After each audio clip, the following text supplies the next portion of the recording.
प्रिय भाई और बहनों, आज का शुभ संदेश के लिए आप सभी को हम स्वागत करते हैं। जो यहोवा पर रखेगा भरोसा अपना, देखो वो कहलाएगा सियोन पर्वत समान। जो कभी ढलता नहीं पर सदा रहेगा बना, देखो वो कहलाएगा सियोन पर्वत समान। आज का संदेश प्रभु के दास पोएम माथ्यू बेंगलुरु से बांटा जाएगा। प्रार्थना के साथ सुनिए। परमेश्वर के नाम की स्तुति हो। आज हम पाप मुक्ति या दोष मुक्ति के संबंध में कुछ बात देखेंगे। दोष मुक्ति का मतलब है, अंग्रेजी में कहते हैं जस्टिफिकेशन। आज का ज़माने में दोष मुक्ति या जस्टिफिकेशन और क्षमा दोनों को एक ही बात समझते हैं, लेकिन ये सच नहीं है। दोष मुक्ति क्षमा से अधिक है। दोष मुक्ति का अर्थ है धार्मिक घोषित किया जाना, मतलब एक व्यक्ति को धर्मी घोषित करता है, आज से आप दोष से मुक्त हैं।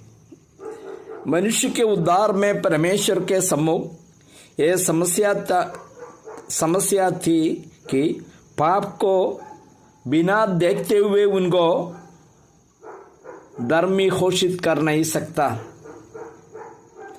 परमेश्वर को बिना अपना धार्मिकता भूलते हुए क्षमा कर नहीं सकता। इसलिए उन्होंने सारा मानव जाति का पाप अपने ऊपर लेकर जो पाप का सजा था वो चुकाकर मानव जाति को पाप क्षमा दिया। व्यवस्था और न्याय दोनों ही एक मांग है कि प्रत्येक पाप के लिए मृत्यु दंड दिया जाए। ये बात एसकेल का किताब इसका 18 का 4 पद में हम लोग पढ़ते हैं। इसलिए जो प्राणी पाप करे वही मर जाए। पाप की सजा के संबंध में बाइबल स्पष्ट बताता है। बाइबल ये बात भी बताता है, कोई धर्मी नहीं, एक भी नहीं, सबने पाप किया, परमेश्वर की महिमा से रहित है। पाप की मजदूरी मृत्यु है, बाइबल स्पष्ट बताता है।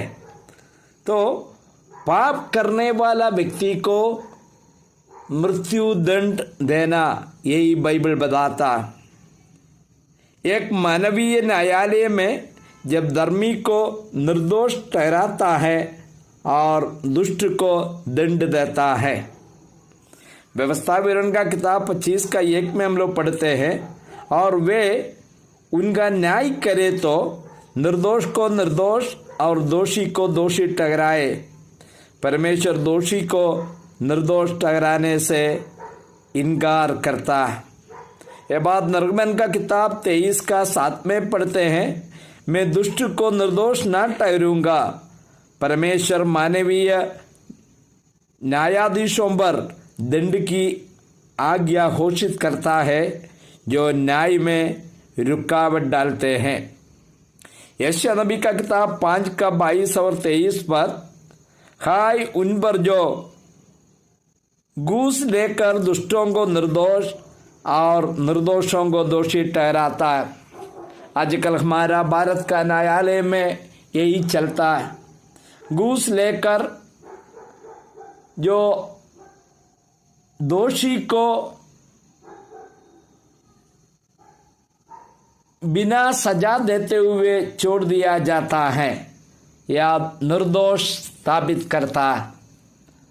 लेकिन परमेश्वर जो हमारा दिलों को जानने वाला है, परमेश्वर सब कुछ जानने वाला है, ये बिल्कुल पसंद नहीं करता और उसका दंड भी देने वाला है। हम लोग को प्रार्थना करने की हमारा न्यायालय प्रभु का वचन के अनुसार चले, क्योंकि प्रभु का वचन में कोई मिलावट नहीं होता है। लूका रचित सुसमाचार 16:15 में यीशु ने फरीसियों को दोषी ठहराता है, क्योंकि वे परमेश्वर के सन्मुख अपने आप को निर्दोष ठहराते थे। उन लोग का विचार था कि हम लोग निर्दोष है, हम लोग कोई दोष नहीं करता है, लेकिन वो बहुत बड़ा गलती के रूप में परमेश्वर मानता था। रोमियों का किताब 2:13 में बताती है, पर व्यवस्था पर चलने वाला धर्मी ठहराएंगे, परंतु त्रिएक परमेश्वर के सन्मुख ये प्रश्न था कि क्या मनुष्य पूर्ण रूप में व्यवस्था का पालन कर सकता है। मूसा के द्वारा व्यवस्था दिया, वो व्यवस्था पालन करने से धर्मी ठहरेगा, लेकिन बाइबल भी बात बताता है कोई भी व्यक्ति ये व्यवस्था को पूरा कर नहीं पाता। रोमियो का किताब 3:23 में पहले भी बताया, इसलिए कि सबने पाप किया है और परमेश्वर की महिमा से रहित हो गया। यह समस्या इतनी अधिक जटिल थी कि केवल असीमित बुद्धिमत्ता और परमेश्वर का अनुग्रह ही इसका समाधान करने में सामर्थ्य। मुझे सुनने वाला भाई लोग, हम लोग को सजा मिला क्योंकि हम पाप में जन्म लिया, पाप में जीवन बिताता, लेकिन प्रेमी परमेश्वर ने इस संसार में मनुष्य का रूप धारण करके आया। हम सबको पाप से बचाने के लिए उन्होंने अपना जान कुर्बानी किया। हमारा पापों को उन्होंने अपने ऊपर लेकर जो मृत्यु दंड मुझे और आपको भोगना था, प्रभु ने वो मृत्यु दंड भोग लिया। आज जो कोई मुझे सुनने वाला, यदि आप प्रभु यीशु मसीह पर अभी तक विश्वास नहीं किया, आपको दोष मुक्ति या पाप मुक्ति नहीं मिला, आज प्रभु आपको देना चाहता। अपना मन को फिराना, अपना हृदय को जो प्रभु के हाथ में समर्पित करना, अपना गलती को अंगीकार करना, माफी मांगना, जरूर प्रभु आपका प्रार्थना सुनेंगे। आज आपका जीवन बदल जाएंगे। प्रभु के नाम की स्तुति हो, आमीन।